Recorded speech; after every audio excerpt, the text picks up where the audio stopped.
Hello students. Okay, in the previous video we have seen the factors that affects the demand. Now let us see what is demand function.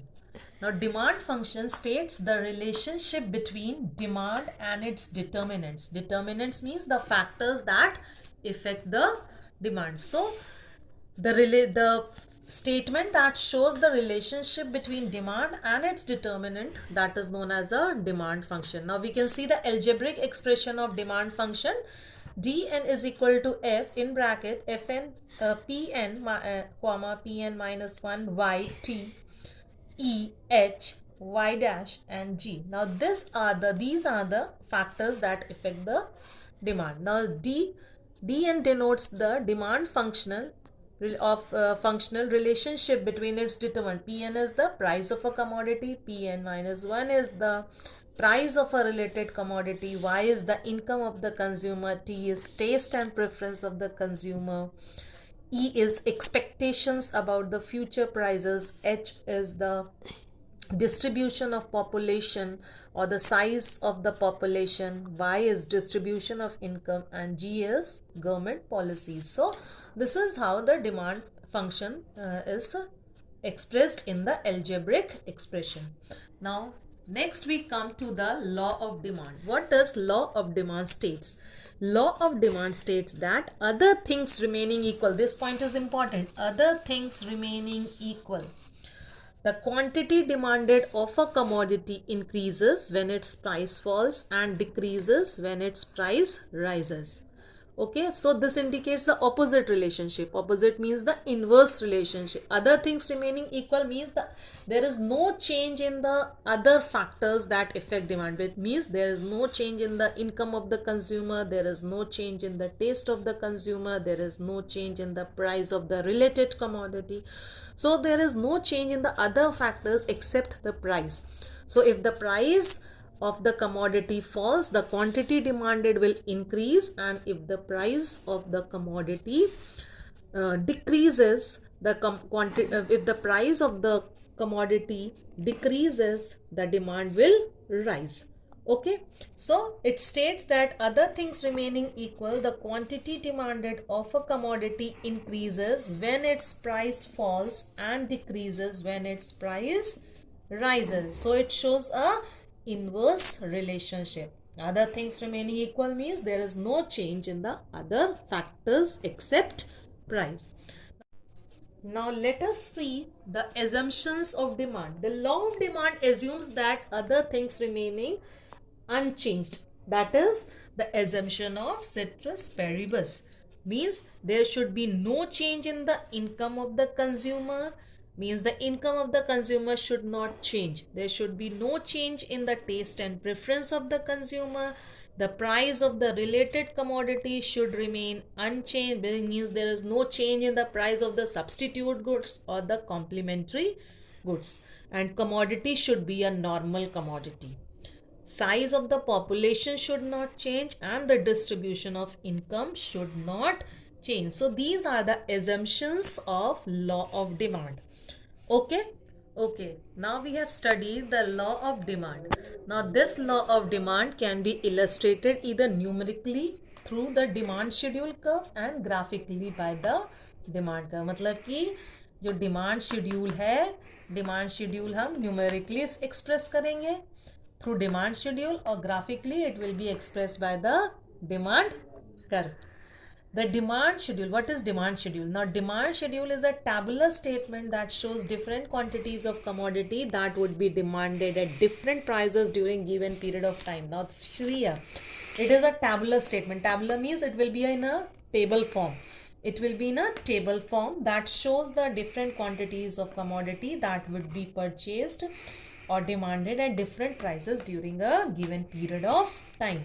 Now this demand schedule, it is of two types: individual demand schedule and market demand schedule. Now what is individual demand schedule?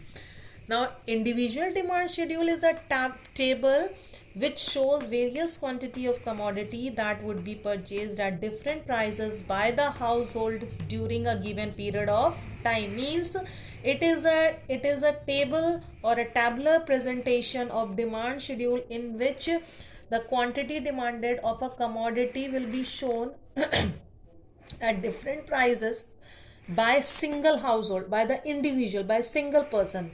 Like see here, if A is there, A has demanded, these are the various prices, A has demanded this quantity, so this is the quantity demanded by A. So this is a individual demand schedule. Now we will come to the market demand schedule. Market demand schedule, it is a table that shows the various quantity of commodity that all the consumers, here in individual demand schedule only single consumer, but in a market demand schedule all the consumers are willing to purchase at different prices during a given period of time. So here we are taking the quantity which are demanded from A and B.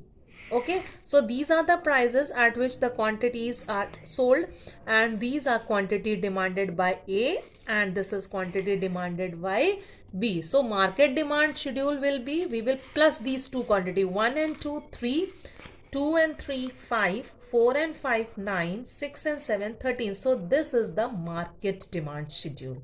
Okay, if suppose C is also there, when all the three combination will be combined. So this is market demand schedule.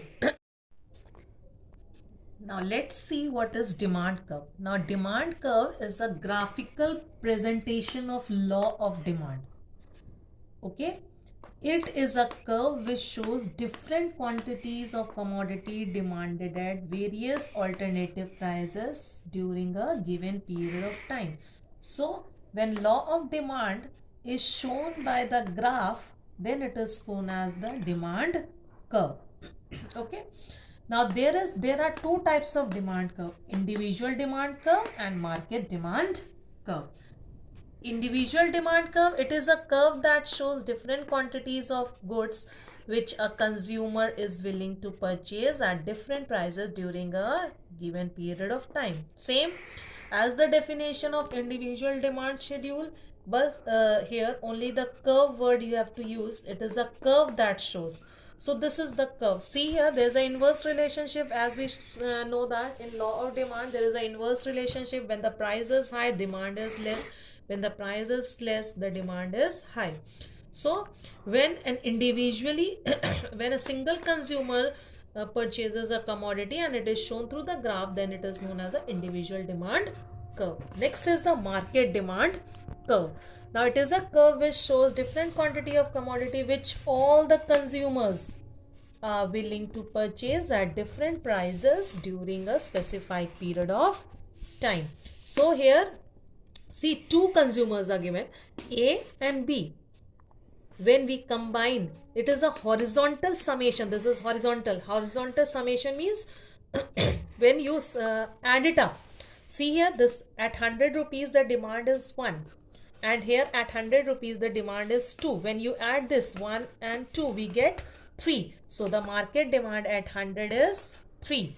Now at 80 rupees the demand is 4 of A, and at 80 rupees the demand of B is 5.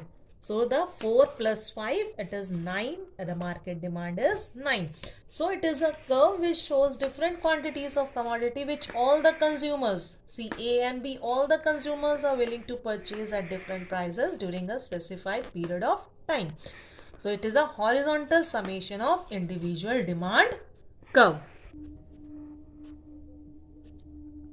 Okay, as we have explained above that the demand curve slopes downwards from left to right because there is a inverse relationship between the quantity demanded and the price of the commodity. Now, what are the reasons for the downward slope of the demand curve? Why the demand curve slopes downward? Why the demand curve slopes downward? The first reason for the downward sloping is law of diminishing marginal utility. Now what is diminishing marginal utility?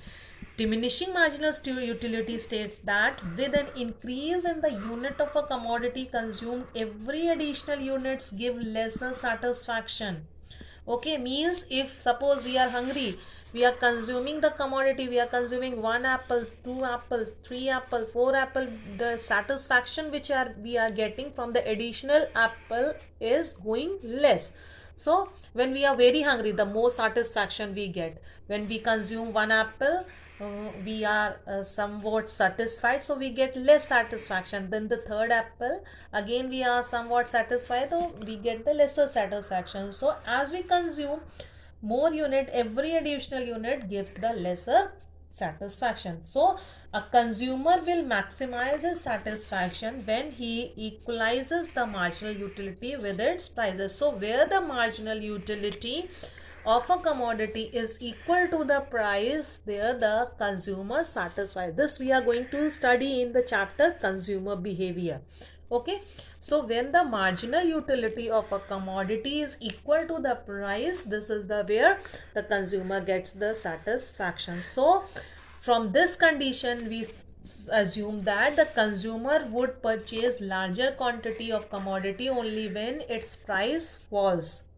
Okay, so when the price will fall, then only the consumer is going to purchase the more quantity, because he will get much satisfaction, and because of the marginal utility from the additional unit falls. Okay, the next is the income effect.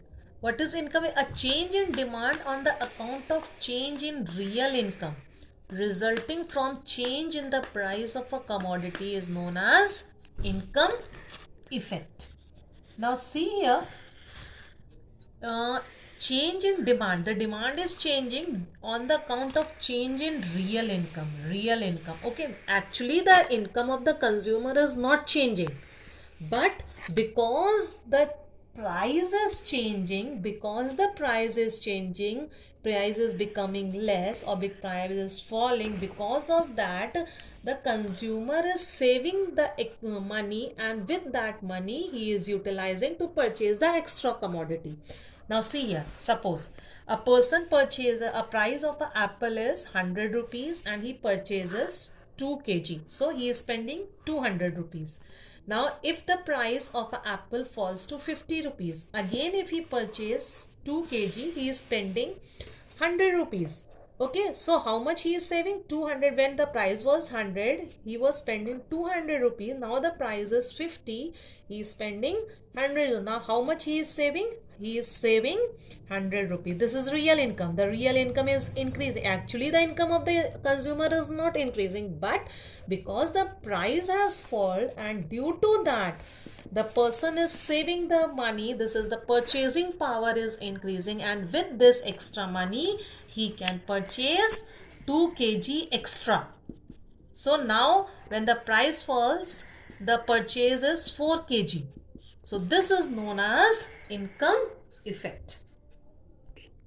Okay, next is substitution effect. It is an effect that changes in the relative price of the substitute goods has on the quantity demanded.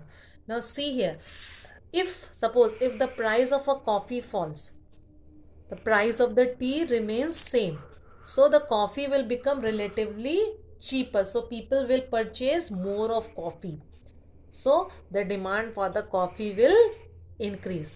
Price of the tea is not changing, remaining same, but because in comparison to the tea, coffee is becoming cheap, that is why the people are more attracted towards the coffee. So this is known as a substitution effect. Now the sum total of income effect and substitution effect is called price effect. No, means when we combine to this effect, income effect and substitution effect, this is known as the price effect.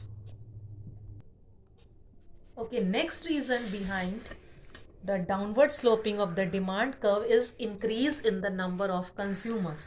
So when the price falls, when there is a fall in the price, this leads to the increase in the number of existing consumers. And at the same time, many new consumers start demanding who cannot earlier afford to purchase at a higher price. So number of consumer increase. As the price falls, the existing consumers start demanding more commodity. So the demand increases when the price falls, and at the same time the consumer who will not be able to purchase when the price was high, they also starts demanding the commodity. So the quantity demanded increases. And next one is the several uses of the commodity. Many commodities have several uses, like milk. Milk can be used for drinking, for making tea, for making curd, for making sweets.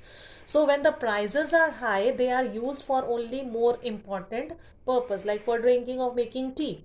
So the demand is less. But when the prices falls, when the price falls, they are used in less important uses also. So the quantity demanded increases. Like if the price of the milk falls, the people starts making sweets, they may starts making curd, they start making cheese. So the demand increases. So when the prices are high, only for the demand commodity is used for important purpose, and when the price falls, it is used for the less important uses also, and that is why the demand increases. Now this is the factors which these are the reasons behind the downward sloping of the demand curve. Now we are going to sum up the reasons for the downward sloping of the demand curve. First reason is the law of diminishing marginal utility. Second is the income effect. Third is the substitution effect. Fourth is increase in the number of consumers. And fifth is several uses of the commodity. Okay students, that's all for today. Now in the next video, we are going to study about the exceptions to the law of demand, why the demand curve does not behave as the inverse sloping, why it becomes positive sloping. That are the exceptions to the law of demand curve. And then we are going to study about the movement along the demand curve and the shift of demand curve. Thank you children.